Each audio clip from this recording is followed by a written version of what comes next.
the chase and the hunt, and I set the pace when I'm running. I always take what I want and I always give it 100. Don't need a bank, no I'm funded. Play the game like it's nothing. I'm always thankful for something. Don't take for granted, stay humble. Now wake up! It's time to look at the enemy. Look in the mirror if he is no friend to me. It's not working out, maybe it's the chemistry.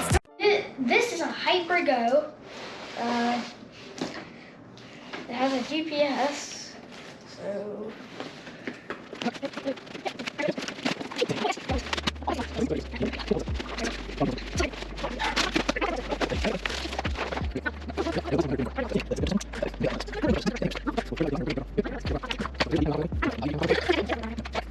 do you think? Wow. Yeah. Oh, it has like... Yeah. What type of... It has a body system like another big brand of car. How do I get it off? So I think that it's like a pick up and twist kind of thing. Like that, maybe. And then you pick it up and then it undoes. Is this a brushless motor? I don't know if that one's brushed or brushless. Let me see. Kind of looks like a brush. Yeah, I think it might be brushed. Wow. So, we'll charge it up after the unboxing, or we'll charge it up and drive it tomorrow. What do you think? I like it. I like how it looks. Pretty tough little car, huh? Plastic chassis. Nope. So the tires might be kind of a knockoff of another company. It actually kind of looks like... The body might be kind of a knockoff of another company. Vortex, maybe? Yeah. It does have the Vortex design on it, kind of. Yeah. Alright. Alright guys, so back at the skate park we go. Like we were showing you earlier, it has some design elements for some other car companies. Some really neat stuff too, like it has, you know, kind of skid protection on the roof and some other stuff. It's a really neat little car. It's a 16th scale. This is a brushed version. Since we got this car, I think they've come out with one that doesn't have the GPS function but is brushless. But to be honest with you, the brush version is plenty powerful. Okay, so one thing about this car is it's a little hard to control.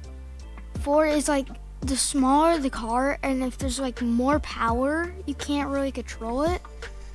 But it's a fun car, and it's a really strong car. Yeah. So in kind of my opinion, I think that the 10th scale is about the sweet spot because you can put a lot of power into them, and they're still long enough that they're controllable. This thing's a lot of fun though. The Hyper Go is a 16th scale. It comes with a brushed motor. Yeah. As you can see, I'm doing some jumps. I'm trying to barrel roll. Yeah, see, that's what we're talking about. Like, you know, this car, you know, you're not going to see it really because we didn't take any up close, but the dog bones in it are just about twice as thick as most of them. The chassis is very thick. For the size of the car, it's a very heavy car because it's, I mean, just very solid, very well made. Throughout this film, Alex kind of abuses it, and at no point did he break anything structural on the car. So, the only thing we did break was like, we just broke you know how it has like that little latch system on the that back? latch. So that latch, I broke it when I was jumping it, like because I was jumping it on the hood, and then the hood just starts to come off. Yeah, so you'll see it throughout the video. Alex got a little frustrated a couple of times because he couldn't get it to latch correctly. See, I think that's kind of where he broke it. But you know, it was a little plastic piece that broke. I was able to kind of make a little metal hook out of some sheet metal that I had and JB welded it to it, and we fixed it that way. Not the car's fault at all, you know. So we're in the bowl right now. So right now it's a good speed car in my opinion. It's kind of a mix of a truck and a speed car. No. It is four-wheel drive, so you know it really does a good job of changing direction and holding the line because the front wheels are pulling. So it's a 4-wheel drive and all that. So I would say that this car is going to be most at home in somebody's like driveway, in somebody's front yard or backyard. It did the skate park, but it's in reality it's a little bit too small for a skate park. yeah, skate parks like for like 10 scale skate parks are okay. Like, but for like 16 scale or Not so much. Yeah, not so much. So my work schedule was really hectic when Alex was filming all this. So Alex actually had to take the GoPro out himself and get a lot of this film. I can't say enough how proud I am that he got out and did the filming for this. I think it's really awesome. It's super cool that, he just figured out what to do in the backyard and went out and did it. So that's a good thing for me. But so this ramp, it's like this tiny Hot Wheel ramp that I just decided to pull out from our back room. So it's a good ramp for this Hyper Go.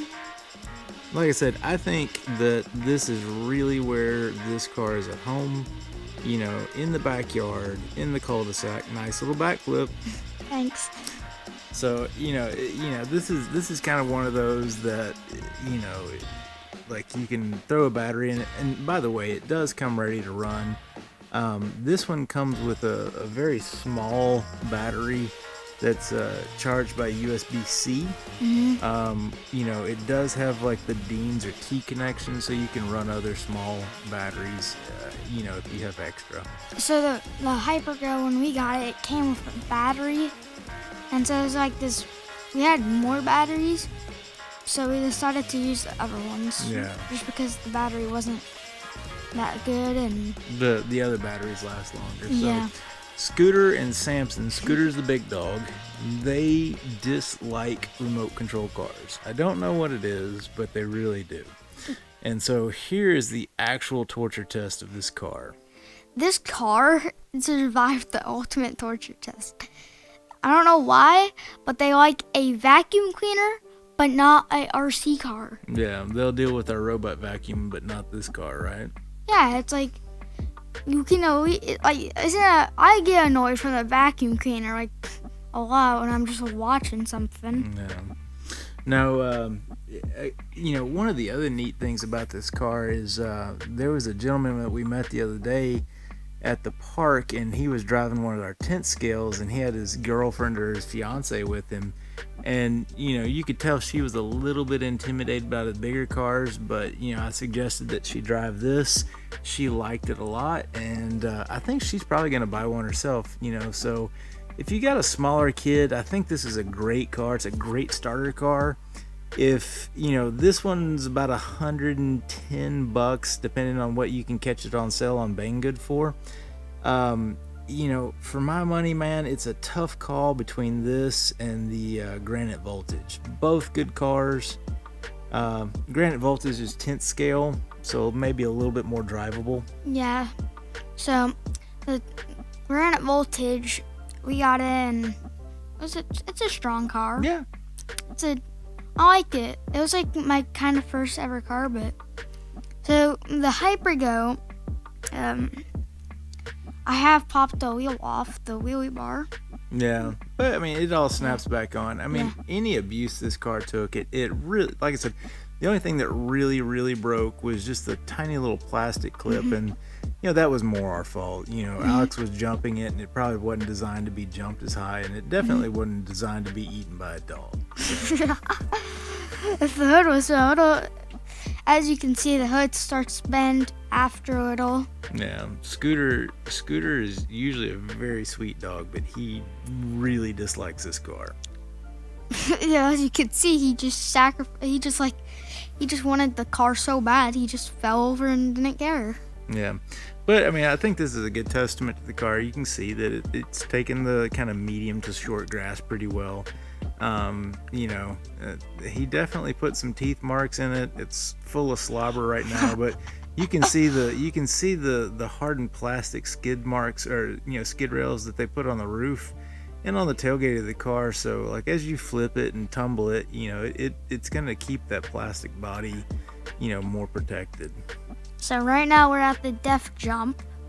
call it the death jump because if you hit the curb, it's not good for the RC car. Yeah, you gotta clear it and land flat on the pavement, right? Yeah, so this is like if I were to test the RC car, I kind of test it here just because It's a good hard jump. Yeah, It's loose gravel landing on pavement. Yeah, it's a good test for an RC car, just like to test if it's like good for jumping and bashing. Yeah, and durability. So if you pop off a wheel or something like that, maybe the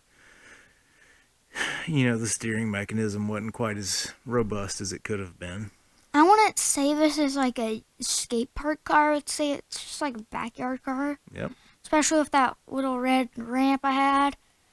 Like that's a good size for this car. Especially like that has two sides. It has like the backflip side and just the send it side. Yeah. So This is a really neat car. So if you've got young kids. Thanks for watching the video about the Hyper Go. Please like, subscribe, and share. That would mean a whole lot to me. The next review we're gonna do is the Typhon brushed. We're gonna convert it to brushless. After that, we got all the parts for that. We're gonna turn it into a speed buggy. Yeah. So We got it at Tower Hobbies at a scratch and dent sale, and I'll make sure to put the link to Tower Hobbies, and y'all should watch them because they'll have some Black Friday stuff soon. No affiliation, but thank y'all very much. and the box wasn't even scratched. Yeah. Or anything, so we got it. We got a brand new car for a very good price. Yeah. So, see ya. See ya. Bye.